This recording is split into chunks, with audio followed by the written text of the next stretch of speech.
coming up next.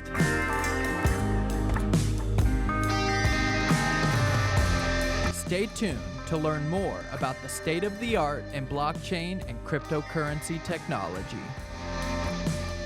Reimagine 2020.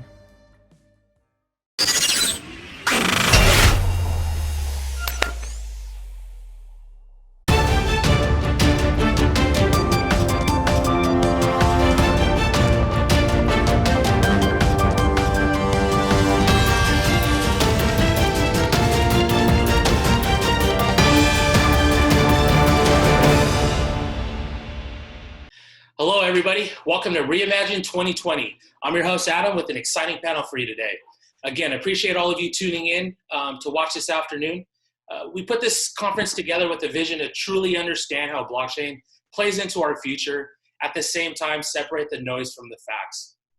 Fortunately, for all of us watching, we'll get to hear perspectives from my guests, whom I consider industry leaders and professionals in the space for quite some time. They definitely bring extensive knowledge from, in-depth experience in the respective fields. Again, appreciate the three of you joining the talk shop. So let's kind of get to the panelists now and do a quick little introduction, and we'll continue on here. So maybe we'll start with Austin. Go ahead and name and background and how you got involved.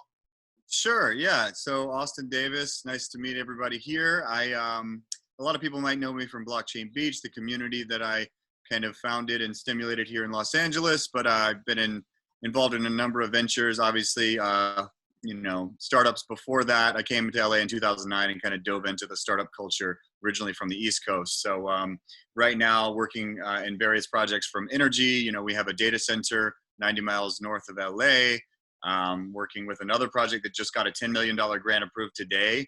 And that involves kind of the three things I was talking about before: communication, energy, and transportation. So that's a big one, community electricity. But yeah, dove down the, and the other one is Plouton Data Center. So we dove down I dove down the rabbit hole, started reading about Bitcoin in 2012, and then really engaging over the next several years. And then after kind of 2015 on, it was full-time in the blockchain ecosystem. So haven't crawled out since, and I just keep going deeper. So, that's kind of my story, how I got involved. My background's engineering. So the first time I heard about Bitcoin and blockchain, it was very fascinating, and kind of slowly, I didn't do a full dive in, but eventually left my job and was using my paycheck at one point to buy Bitcoin. And then after that was just full in, so that's kind of it. Yeah. Great. Go ahead, Luke. Sounds good. Blockchain really took me from Geneva, Switzerland to Abuja, Nigeria. So it's been a global industry. I spent about a year and a half as CMO for a layer 1 protocol, a very big company, about 70 people around the world, based in Beijing and Silicon Valley. So it was a lot of fun managing decentralized products, managing smart contracts, payment infrastructures, all the regular things that we're supposed to be doing here in blockchain world. Saving everybody from everything, right? Blockchain is supposed to be all the use cases packed into one. I got a bit disillusioned, I have to say. Although my claim to fame is that I brought blockchain into public sector at a municipal level. So the disillusionment came from the fact that, as CMO, I was able to co-author a white paper, the first ever, with the mayor's office of Syracuse to address city problems like homelessness. And our concept was that mayors would be able to raise municipal funds independently of state and federal grants and budgets. Effectively, a mayor could do one of two things. Number one, a sort of mayor ICO. I know it sounds bad, but if you look at the white paper, it's better. But a mayor ICO around here's the budget we need to solve homelessness in this time period to do these things. The neighbors then can donate in a very feeless and microtransaction, peer-to-peer way. Everything's secured. There's no corruption. Administration costs are lowered, etc. So that was one thing we thought about. Another thing was smart contract microbonds. Microbonds that would allow mayors to basically assetize things that are very useful and tactical. And these kinds of initiatives pop up here and there. The last I heard, Berkeley, the city of Berkeley, is trying to buy a fire truck worth about $3 million by doing a microbond on blockchain. But my point here is that micro bonds are interesting because bonds are relatively safe instruments of investment. And right now, there's quite a high barrier to entry. If you want to play in bonds, if you want to be investing in your own municipality, And so blockchain could make actually our world nearer and dearer to us by helping us be less abstracted away from the money we spend and the purchasing power that causes an impact in society around us. All that being said, I mean, spent a year and a half as CMO of this layer one. Currently, I occupy a role at Berkeley Blockchain Xcelerator. It's a lab and incubation program. So I am the second in command there, helped to co-found the whole program itself. And at this point, we've done 3 cohorts. Let's say maybe 3/4 of them get commitment for new capital when they go through our program. And we have a very highly selective situation here. So we take applications from 45 plus countries. Maybe 10 to 15% get accepted. And we don't focus on students, just generally relevant practitioners and experts around the world. So I think that's it. Yeah, if there's anything else, I think this conference is remote, but I would love to connect with any audience member and just be a resource because MouseBelt does good work and Adam's a good friend. Great, thank you. Yeah, no, good stuff. Luke's been in the space for a while, as you can tell from his resume. All right, now next we have Jason. Go ahead and give your quick introduction. Cool, thank you. Luke, you know what's fascinating is I actually was in the debt space in my prior life, prior to crypto and blockchain. So I'm fascinated about the micro bonds you mentioned. Love to learn more about that after. I was in muni bonds. What? So, yeah, this was back in, yeah, again, over 10 years ago now in New York. But anyways, yeah, so my background is I used to be in finance. I did consulting, I did finance. I was at an investment bank prior. And then in 2013, I tried my hand at entrepreneurship in the Bay Area. Didn't work out for me, but got exposed to Bitcoin. Went to a bunch of meetups and really, like Austin said, fell down the rabbit hole, and it's been kind of my journey ever since. Professionally, I dived full time into the space in early 16 with OKCoin. OKCoin's a crypto exchange where we were founded in 2013 in Beijing. So we're a global company today now.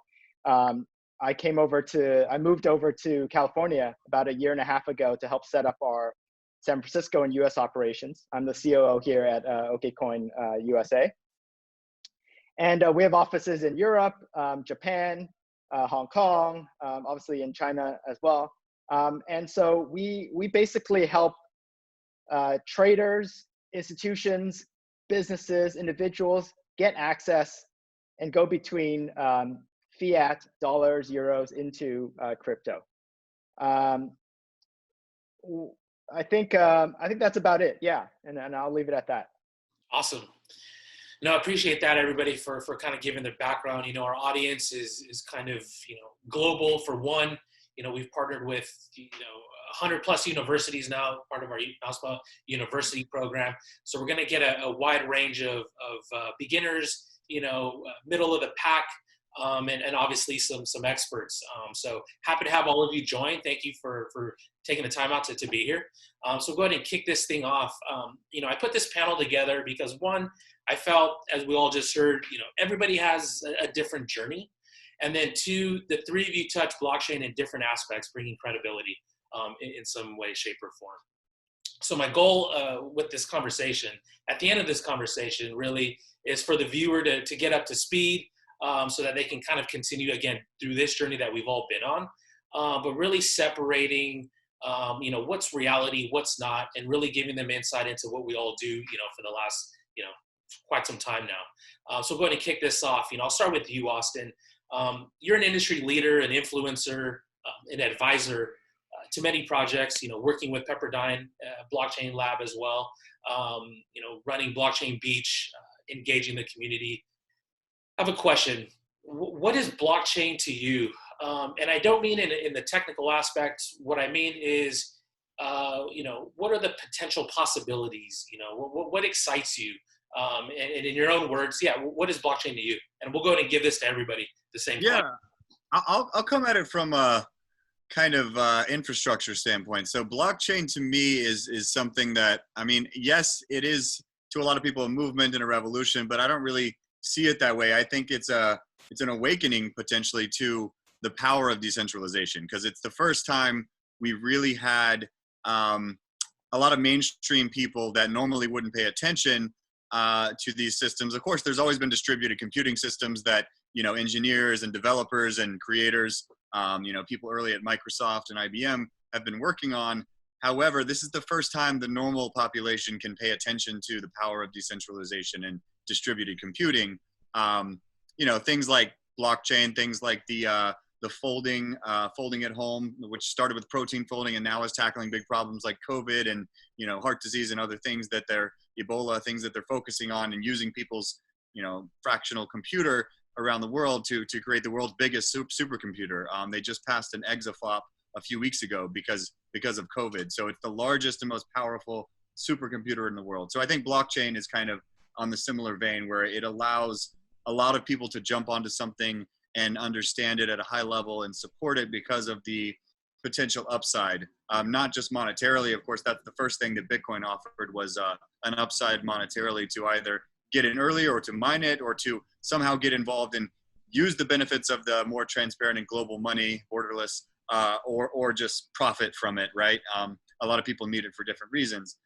So to me, it's part of a tech stack. It's part of an awakening that points towards decentralization and why it's better. Like, power should be decentralized. Like, we should produce it on every rooftop. We shouldn't be producing it, cities away or states away from water or other things, and then losing 30 to whatever % along the way. We should produce it on every rooftop. And that's kind of what community electricity is doing. That's why we have Plouton data centers, solar powered, in 90 miles north of LA, because all these systems are basically supporting the fact that centralized anything is not great, because it's for obvious reasons. One central point of failure, either there's hacks or it goes down and there's blackouts, whatever the reason is. So that's kind of in a nutshell what it means to me. Awesome. Appreciate that. No, I think that makes total sense.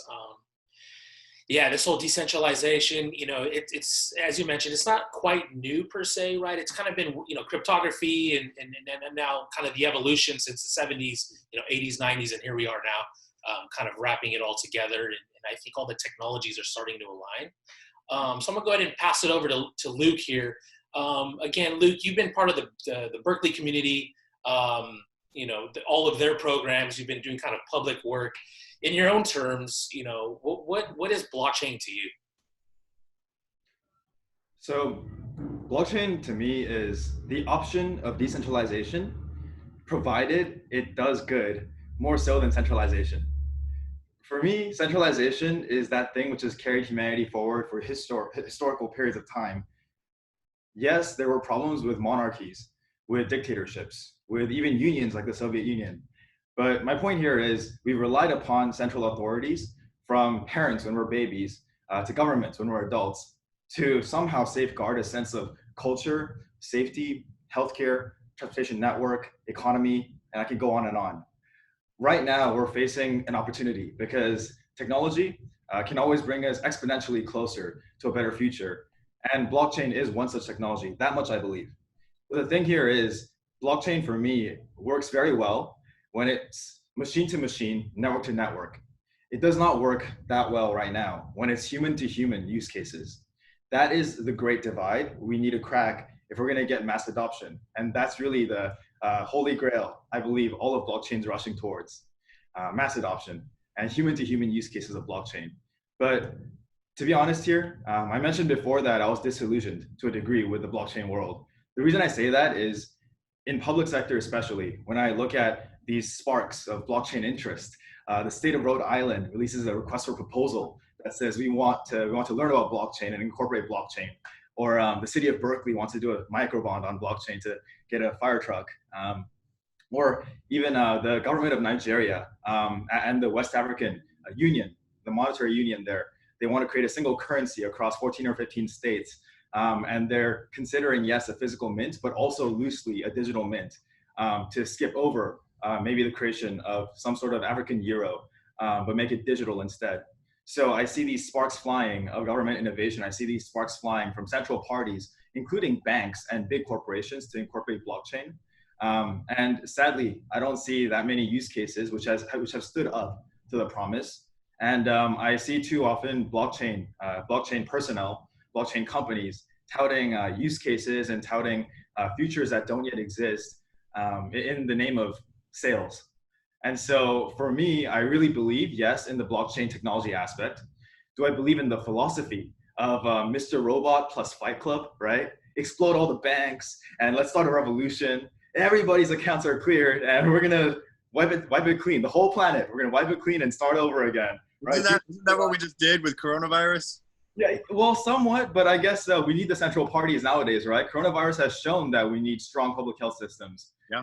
My point here is, do I agree with the philosophy of it all? Maybe my personality leans that direction, but not necessarily do I agree with such freedom and decentralization narratives. I believe we need strong policy. We need big players to jump in and play. We need small players to not be so brash about blockchain is everything for everybody, instead to be very, very mediated and realistic about the future of our industry. I believe it's the future for sure, but we just don't have it cracked yet. And we should all be realistic, and we should invite legacy players into the table. Yeah. Awesome. Yeah, no, I think interesting perspective there. And, we'll get to Jason, right now in a minute. So you think that there's going to be options, right, of decentralization and centralization and people and machines. I guess that's peer-to-peer, as you mentioned, and kind of AI, ML, maybe that world leveraging blockchain. Is that what you're saying, that there's different aspects to blockchain that are going to penetrate these two different worlds? I mean, let's keep it simple. Like in specific, for example, if we use zero knowledge proof, then we can say that you can go out and expose your identity or expose your age in a bar without really exposing your name or other details about you that no one should ever know. Why do you hand over the bouncer your entire ID card? That's a very small use case, but I think it's important. And blockchain could be a very easy thing to implement there. On the other hand, we have the country of Estonia, which runs on something called the X Road. And the X Road is this government regulated, militaristically defended online and offline pipeline, this sort of data and architecture infrastructure that runs across public buildings. It runs across departments, processes. This thing is straight up baked into everything in Estonia. And what's beautiful is with the citizen ID card, if you tell like the hospital your age one time, if the police hit you up, they would know already. They don't ask you the same question twice. If the government wants you to do taxes, you're not doing taxes. They tell you that by their detection of your financial activities and your conditions, right, and that you got married last year and all this, they believe you owe this much. And if you dispute it, and by the way, they'll give you a good number. If you disagree, then you can dispute it. And if you're right, they'll lower the number for you. And if the dispute doesn't go your way, they'll just make you pay whatever it was automatically assigned. Now the X-Road does other things too. And hence why NATO bases their cybersecurity center out of Estonia, by the way, NATO. And so what I'm saying is the X-Road itself is highly centralized. And does it sound like a dictatorial sort of a citizen credit system? Maybe. But honestly, if I trust the government, and if the government is that secure, and if it is the thing that stands between me and, for example, the Russian Federation or the Soviet Union, right? If I have, in the past 20 years experience, like my grandpa throwing Molotov cocktails at Soviets, then I might feel good having the government protect my identity and protect my access to things. And efficiently be able to plug in services from hospital services to police services to decentralized applications everywhere along this X road. Effectively, by the way, any high schooler can make an app and try to plug in by API to the X road, which is insane. And you could get actual adoption into public sector through that kind of open source means. Wow. So what I'm saying is they're centralized, but are they bad? No way. Yeah. And are they indefensible? No, actually, like, yes, they're a giant honeypot. You know, if someone hacks the X road, it would be terrible. But the honeypot, if you use blockchain, can become more secure. Maybe, I don't know. Or perhaps we should just decentralize the whole thing. Perhaps no governments ever. We'll see. Well, we know blockchain, it's not a one-all, end all be all, campaign. Jason, what does blockchain mean to you? I'm going to echo a few elements of what Luke and Austin have said, but I think most importantly to me, blockchain is about choice, right? It's an option, and it provides sort of this checks and balances system against things that are centralized. Centralization, like Luke mentioned, is not necessarily bad, but it has the potential to be bad. And same for decentralized networks and systems also. And so by having the powerful systems on both sides, allow the ability for users to go back and forth as they see fit, allows for this sort of real balance between and sort of this competitive development for both systems too, right? And so just to narrow down for me what blockchain means is I look at this more from a economic and financial perspective, mostly because of my background and also the business line that we're in. And so blockchain, or at least fundamentally to me, is about the ability for value to be transferred without needing any of our existing legacy systems, right? They work, they're probably fine, but this is an opportunity to build something new. And it's not about destroying the old system, but it is providing that counterpoint, like I said, an alternative. And so you look at things like Bitcoin, you look at things like smart contracts on Ethereum and DeFi and all these things. These are great experiments and in allowing people to completely bypass the existing system. You see, I'm sure Luke knows this firsthand, you've seen people in various countries all around the world utilizing these technologies in various ways, and this means something different to everyone. For Wall Street people, this is another commodity, another asset to trade, right? And we're in the trading business, and we see that has developed tremendously over the past 11, 12 years. We just had the news yesterday, JP Morgan is now dipping their toes and servicing companies like us. You have some of the largest hedge funds announcing this year that they are getting exposure to this asset, Bitcoin. And then you see the developments in the DeFi space, permissionless, I'll use that in quotes because we're not quite there yet, but allowing anyone, a high schooler, like Luke said, to play with these APIs and these smart contracts and build on top of them. Very powerful stuff. So I think for finance, at least, it's unlocked a lot of opportunities. And that's what's exciting. And that's what blockchain really means to me. Have you heard, out there in the world that, maybe DeFi isn't the best use case for blockchain? Jason?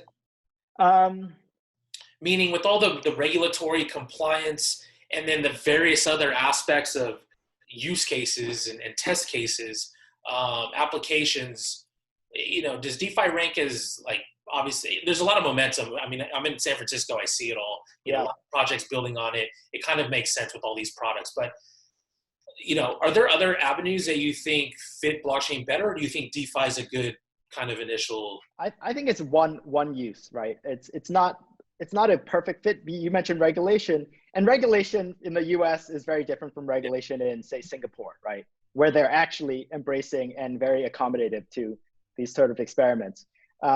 Regulation also changes over time, and it's a legal and sort of there's law, legislation needs to be passed, and it takes a long time for regulation to sort of catch up to the speed of technology. And so I'm optimistic long-term we'll find that sort of common ground where the consumer interests are protected. Nefarious activity is sort of maybe monitored. But I think at this juncture, we're still experimenting, and it seems to me very optimistic. I look at some of our clients, and DeFi also encompasses things like, I know the common definition is sort of these smart contracts and derivative tools and all these lending protocols and things like that. But Bitcoin is also DeFi, right? It's everything is just sort of this permissionless value transfer, permissionless ability to manipulate and use value is what I broadly mean. Awesome. Yeah, no, perfect for that. For all the students and people watching, this kind of transitions into, my second thought of, in your opinions, in the last, we'll consolidate this. Obviously, Bitcoin's been around for since 2008, right? So we're going on 12 years. They just had the anniversary the other day. In your opinion, in the last 3 or 4 years, we've talked about so much right now, but what has blockchain actually accomplished? Right now we just discussed what it meant to us, and we all have our own ideas and thoughts. And maybe within those ideas and thoughts, to what degree are we there? And just kind of our arbitrary number, like 0 to 10, on your thoughts, like where are we? What have we accomplished? What have we done? And kind of, again, to condense it down the last 3 or 4 years, like what's been going on?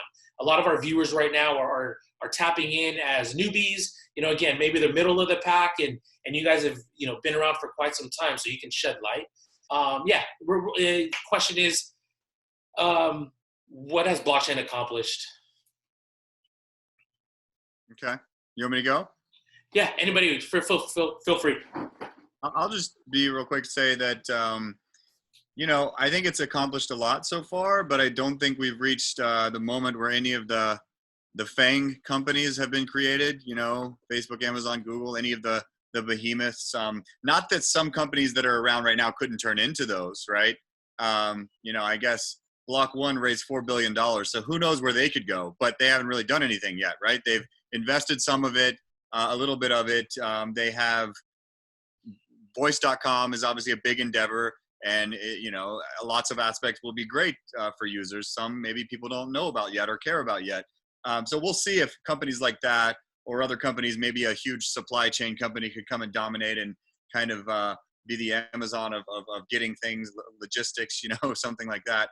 But we haven't reached it yet. But what it has done is it sparked that kind of paradigm shift that I talked about before. It's one component in the big formula that shifts us all in the right direction. So I think that we've created and we've stimulated a lot of innovation, and we've taken a lot of developers and giving them new tools to create with. So we're kind of in that phase somewhere between, like, you know, what the internet did for news and media, you know, what blockchain can do for finance and for contracts and for legal and things like that. But no one's adopted it yet. Like, there's no, give me one security token project that you can say that is an amazing, outstanding thing that millions of people are using. We don't have that yet, right?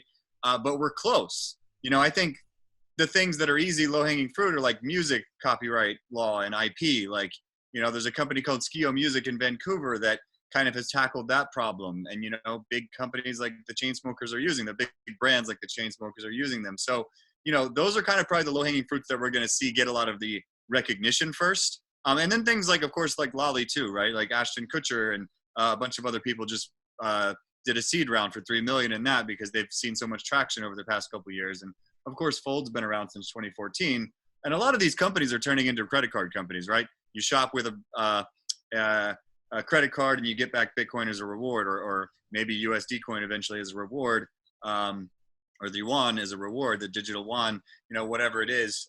So I think we've kind of sparked the interest, and we've gotten a lot of really awesome people, developers and builders and creators interested. So I think in the next 5 years, we're really going to see those massive transformational companies emerge. So I think that's where we're at. And before I move on, are you satisfied? Like, are we trending in the right direction relative to, like you said, 5 years? Is that a good time period? Or, you know, are we expecting 20? You know, obviously we move fast in this industry. And so some things may obviously seem slow. They are slow. And mentally, we're just, you know, ahead of ourselves. Are you kind of satisfied with what you're seeing, you know, and what we're... I would say, yeah, in general, yes. You don't want things to happen too quick because, as you know, Luke was mentioning before, if it happens too quickly, a lot of people get caught in the crossfire, right?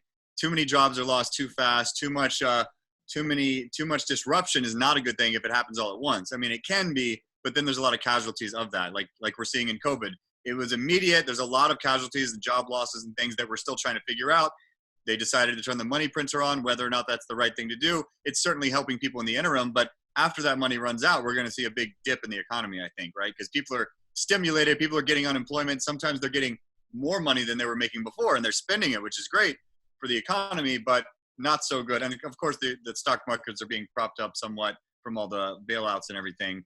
But I think we're on track, and I think it's a good thing overall. And I'm somewhat satisfied. I mean, look at Bitcoin alone. Bitcoin alone has increased the production rate of and the advancement of all the chips that are required for the mining just from that one sector of the industry. So if you look, they advanced they condensed a decade of chips into a much smaller period of time as far as the traditional evolution of those chips. So I think Bitcoin certainly had a hand in that with all the mining that's necessary to support the industry. And if you look at it, Bitcoin is probably at least 70% of all the volume out there. And a lot of things are pegged to Bitcoin. And I know we're going to talk about stablecoins later and everything like that, but certainly Bitcoin is the grandfather of all of this. So yeah, I think I'm very happy with where we are right now, and I think it's going to only increase, and that exponential growth is going to be seen over the next 5-10 years. It's not going to take 20 years for every industry.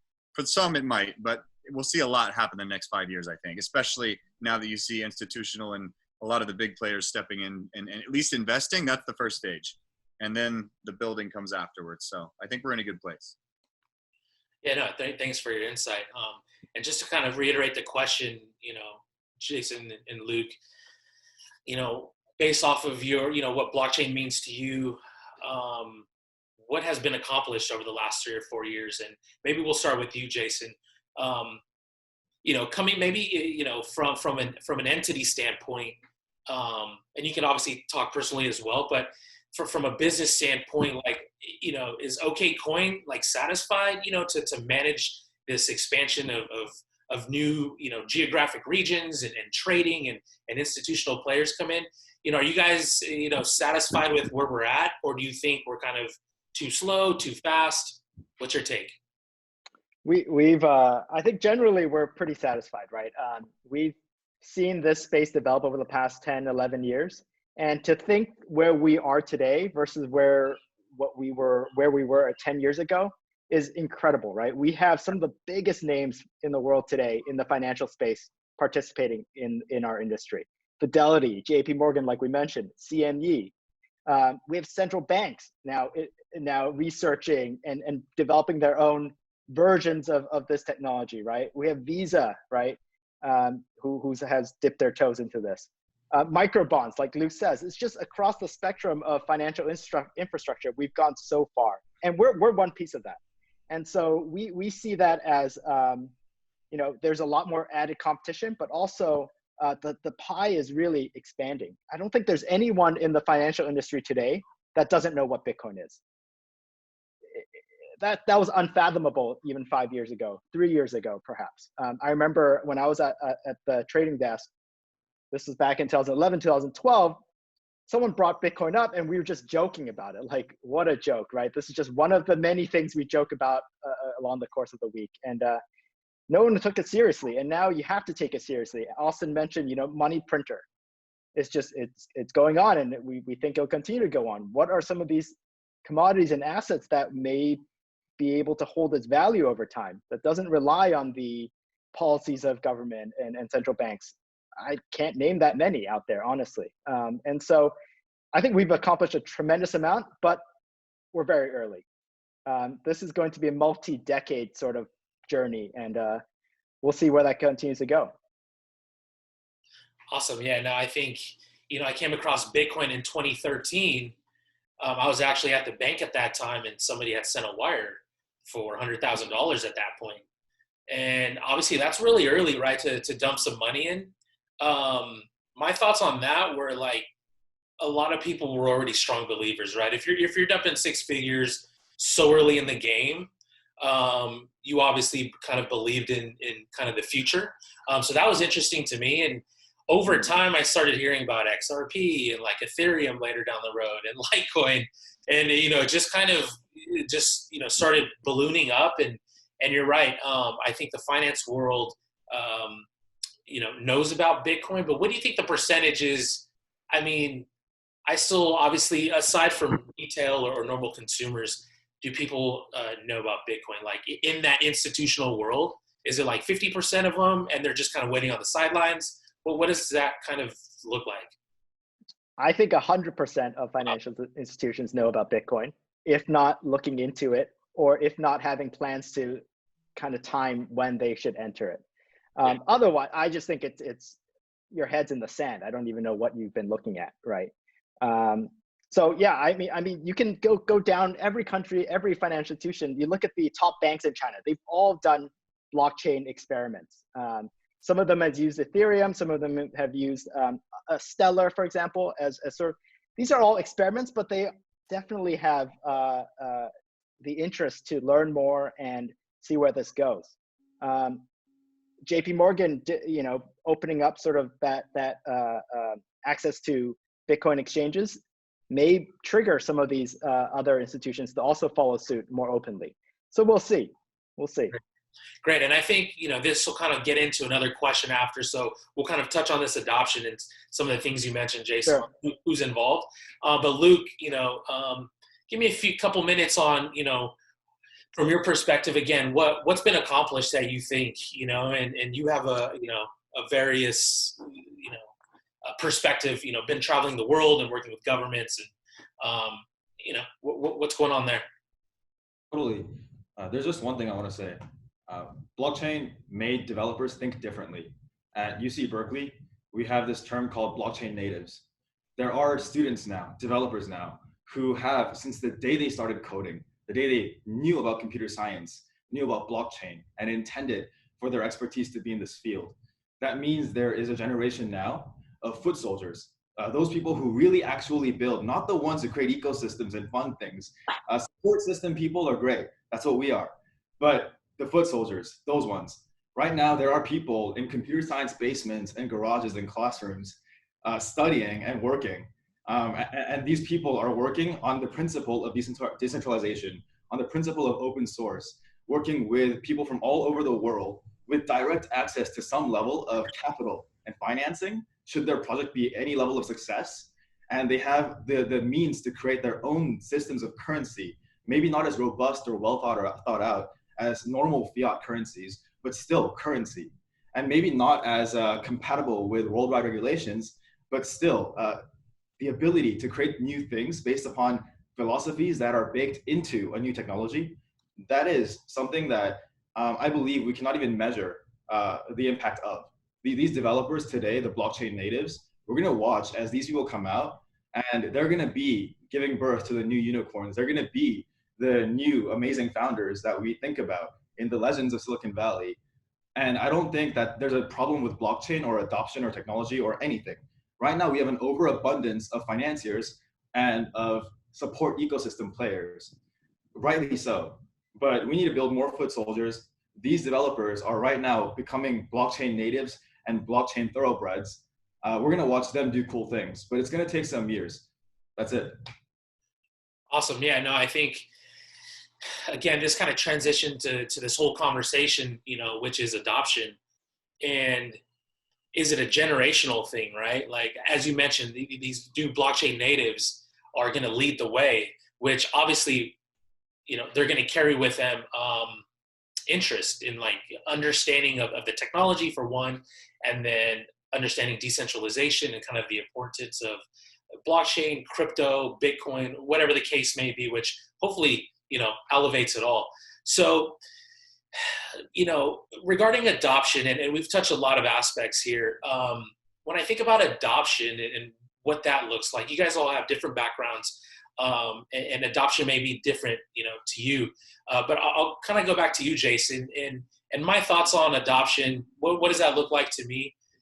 I know it's not in the retail, consumer landscape quite yet. There's credit cards coming out, rewards, and you see it creeping. But I think from an adoption standpoint, I was just thinking about this right now with all the names you mentioned and all the companies we talked to. I'm just going to go off a limb and say that it's here. The Fortune 100 companies are using it. These other companies, the institutions are jumping in, hedge funds. So I think it's kind of in that momentum, but I could be wrong. So, what's your kind of thought on adoption? Like, is it here? Is it going to be 5 years from now? And I think it depends on what you think of as adoption, whether it's enterprise, government, consumer, retail, native currencies, globally. What does that look like for you, adoption? I think it's all of the above, right? Adoption is partially mind share, right? Like I said, it's knowing that there's a choice. It's knowing there's a different type of infrastructure out there. It's developers, like Luke said. It's our developers adopting this way of coding. Enterprises are experimenting. I think we're very much in this phase where we all know about this, and I use that sort of the decentralization, blockchain, Bitcoin, crypto, all that. We know this exists now generally, and people are working to experiment on it, and we need to encourage that. I think that will ultimately drive true adoption besides sort of mindshare adoption, which is has grown quite significantly over the past few years. One thing that we're doing as a company is also working to experiment, right? We're working on building decentralized exchanges. We're working on experimenting on base layer, layer one sort of technologies. But we're also providing grants to developers. One program that we announced earlier this year was we kicked off our developer grant series, where we funded an open source developer, Fabian, who's a Bitcoin Core developer, just to support his work, right? There's no strings attached. We need to sort of figure out how to fund and build that next generation of, like Luke says, foot soldiers and people that are actually going to be building these things. I don't think the analogy of the next FANG or the unicorn is right. I think I don't think the value capture is going to be exactly the same as it was last time around. It may be in the protocol, it may be in or widely distributed across all the users of this particular crypto or network. I don't know, but we need the people that are building, and I think that's where we will ultimately get true adoption, besides just, hey, it's in my wallet, or hey, I've made 10% trading it. Like that's sort of a primitive. Yeah, I agree. Most people will probably never trade or just do it just to buy it. They're going to use a service that provides some sort of value, whether it be like some sort of a global TikTok with 1 billion users. Now all those users own the rights to everything they're putting out there, and they're getting paid for it. Something like that, where they don't even probably fully understand the blockchain component or the other components behind the scene, but they push buttons and they get value. Like that's the biggest user. Like most people don't trade stocks, right? So it stands to reason most people won't trade Bitcoin or even buy Bitcoin. They might get it for some reason or another because they're using a service, but they're not out there to go trade it, most people, right? So I agree. It's going to be something we probably can't even predict yet. And it's probably going to be, I heard someone the other day on the Draper Goren Home kind of weekly sessions that we do every Tuesday. They were saying that their kid has figured out how to mine crypto in a game, some sort of game they're playing online, and then they can export that and put it in a wallet on their phone and go to the vape shop and buy stuff that they can't do because they don't have cash, right? And they're too young to have cash, but they found a loophole to be able to go buy something they like. And I guess the person at the vape store doesn't care. They just want money and they accept Bitcoin. So they're like, sure, the app they have converts it to Bitcoin, and then there you go. That's all they need. So it'll be something that we're not even foreseeing, that just kind of catches on, I think, kind of like Pokemon Go did, like out of nowhere that year. Right. And where people were walking into traffic, not even know what they were doing. I think we're going to get blindsided kind of like that. I have a question for both of you then. For Austin and Jason, because Jason, I wanted to clarify something with you. You said the success case might not look like a unicorn or a unicorn founder type situation. Like for you and Austin, what would that success situation look like? And just to preface this, reason I ask is I was talking to a couple of really good friends at Stellar. And it's not like I'm a favoritist or anything. I have a lot of protocol friends. But like at Stellar, what's interesting is they told me, okay, if there's ultimate success in the future, that means we have become largely irrelevant and nobody has jobs anymore, and this system perpetuates itself. And I was like, wait, that is kind of cool. If you're starting a layer one with an idea to decentralize, and eventually once you shepherd the beginning of a thing, your actual outcome is to leave it and exit or liquidate somehow, at least make some way for people to benefit personally, like without getting on the stock exchange or without returning shareholder value or something like that. I just found myself inspired. For you guys though, what do you think would be an ultimate success case? Like how does this look? Yeah, I mean, I agree with the notion you just said, because I've heard a lot of groups say that along the way over the years, and those are the ones that really make sense. Like if you're building something, you shouldn't be building it with the goal of just like being selfish, because like if you are, you might succeed, but chances are you're going to fail because not a lot of people are going to support that, right? But if you're trying to have your unicorn exit, like we talked about before, however, if your goal is to hand it off to the community and actually build a community of builders and innovators who collaborate on this open source project, and then you can just step away. I mean, that's essentially what Satoshi did, right? He stepped in and handed the world this thing that people jumped on and made it their own thing. And he's not in control of it, right? Like he certainly, if he's around or they are around, like could move some coins and adjust price and things like that, but they can't come and like destroy it out of the blue. It's a global phenomenon, right? There's already too many players involved that you can't shut it down. And if you do, then everyone can decide to fork. I mean, and that's the difference where, you know, if there's a figurehead, you can take that figurehead out and the whole project's pretty much gone. But if you're handing it off to the community, I think that's great that the Stellar folks over there, or that their plan is to step away, because that's the only way, right? Same thing with Casper Labs. That's what they're doing. I'm an advisor over there. They're building a layer one with the goal of being the best solution available that people want to support, and there's already a community supporting it, and then they walk away. So there's a parent company that launches it, and then they're gone. You know, that's it. So I think that's the only way to do it for me. I don't really know exactly what it looks like. Like I said before, like Jason said, I think that there's no real answer because it's a world's first. Just like I keep referencing this COVID situation, this was a world's first. No one could have, well, I take that back. You can predict it, but no one thought it would happen overnight like it did, right? And I think it's going to be a similar situation where multiple instances in the decentralized kind of blockchain revolution will happen, and it'll happen so quickly that we'll just be like, holy shit, we're here now. You know, we're in the middle of it. So that's kind of what I think. Yeah, just to follow up on that real quickly, I think what's interesting is how the Ethereum sort of community transitions to that, right? We still have very strong figureheads in the Ethereum community. Can Vitalik step away? I don't necessarily think it's necessary for him to step away, otherwise it's not decentralized. But I think people, or I think the community needs to recognize that certain checks and balances must be in place, such that Vitalik himself can't just dictate or influence strongly a certain direction, right? And you know, for the Stellar Group, I think I don't know if it's not like it's just a switch where you flip and hey, all of a sudden we can walk away and we can't the day before. Sure. I think these guys will have built up so much expertise in the space with the protocol itself that their services will, if they choose to, will still very much be in demand. And so I think there's tremendous value that they're building for themselves as well as for the broader Stellar community. Like Austin said, I don't know how this plays out exactly, but I think as long as, you know, people are rightfully rewarded for their work, maybe not outrageously rewarded and rightfully rewarded, the community will value that sort of balance and respect sort of their contribution and sort of their future contribution too. Yeah. Great, that's awesome. We kind of pretty much up on time, but let me throw one last question out there and we can kind of get this in the next few minutes just to tie it all for our users and the listeners tuning in. Thank you all for being with us for Reimagine 2020.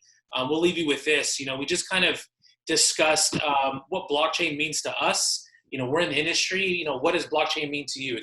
It's a variety of things. We just talked about it for 45 minutes. We just kind of understood each of these individuals' perspectives on, you know, what's been accomplished, and we can say that we've done a lot, and we understand that there's a lot more to do, and it's going to kind of spread out, you know, across the industry and the space, and developers and investors and consumers and all the above. So I'll leave you with this, with kind of my final question. If we can get this wrapped up in a couple minutes, we'll start with you, Luke. I'm not looking for predictions, but, you know, what are the next steps? We just kind of talked about everything. What's the next step that you see maybe in 2020, 2021, you know, the next couple of years to get where you think, you know, your mindset where you want to be? And again, you kind of touched on it a little bit, more developers, right? Kind of experimenting and touching on that landscape, and it could be a few others. But yeah, what are the next steps, critical steps that you think we should take? Okay, the boring and true answer is public sector. Policy and public sector use cases. That is what I believe in. That is the path.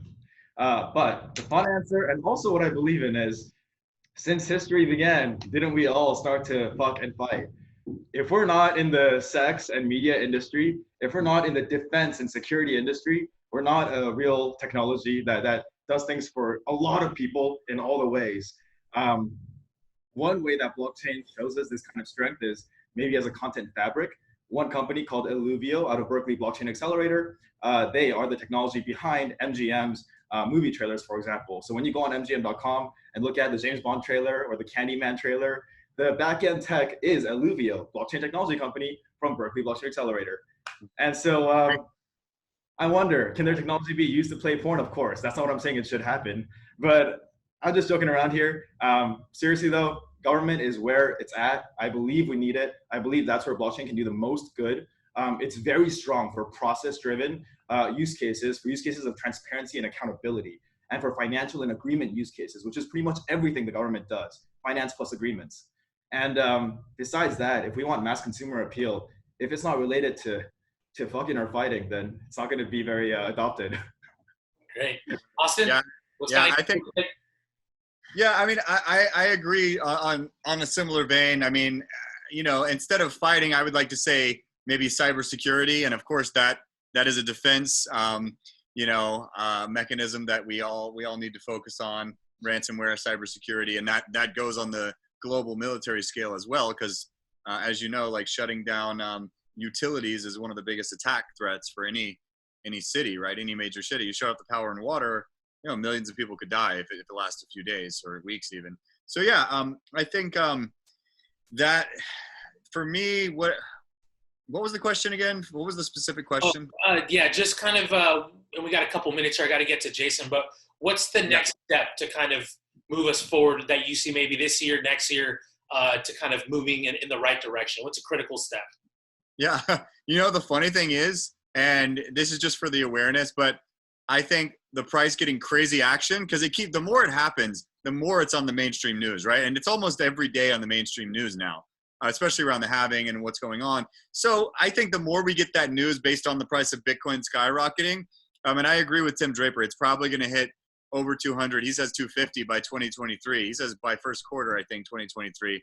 I think that's within reason, because you put a few more % of the population into it and you're there, right? And you know, right now we have less than 1% probably, but you add a couple more to that and I think we're there. So getting in the news, you're right, like news and media is everything.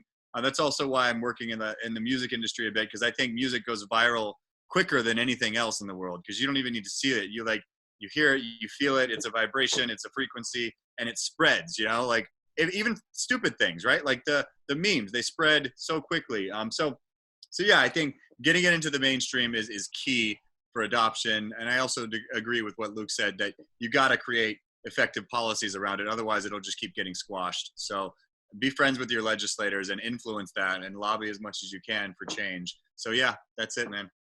There you go. And Jason, well, what's kind of the critical step that you think, you know, this industry needs to take to further advance, you know, our whole conversation and to keep us going? Sure, I'll keep this brief. But I think there's a couple things that remain sort of as open question marks, sort of the aspect of privacy, sort of personal security, right? We talk about national security or cybersecurity, but personal security around using and owning your worth. I think those remain to be tackled. We see some work on the protocol side on multiple chains, but not quite there yet. And then just to wrap up, I would love to see, like Austin said, Bitcoin price and a lot of other prices, go up. It is this, whether by design or by luck, you know, as the price goes up, this cycle of getting more people to come in and FOMO about it, learn about it, stick around ultimately. This repetitive cycle, as we've seen over the years, it does bring a lot of people and awareness to our space. So, and developers too, right? And investment and everything. So hopefully the price does hit Austin's price target. Awesome.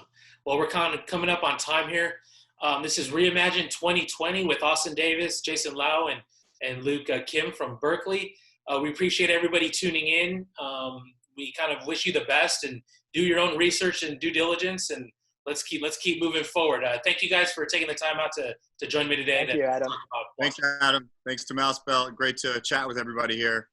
You know, this was for the community. You know, everybody in the world is shelter in place. So what else can we do? But you know, kind of double down on content for all the listeners and viewers, and you know, you guys have really added some value here and put it in context for everybody to kind of understand, what's going on. And that was my goal.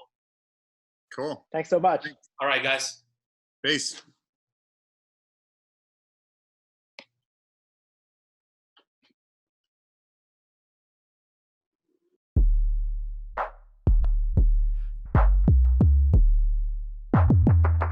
Stay tuned to learn more about the state of blockchain education at major universities all around the world.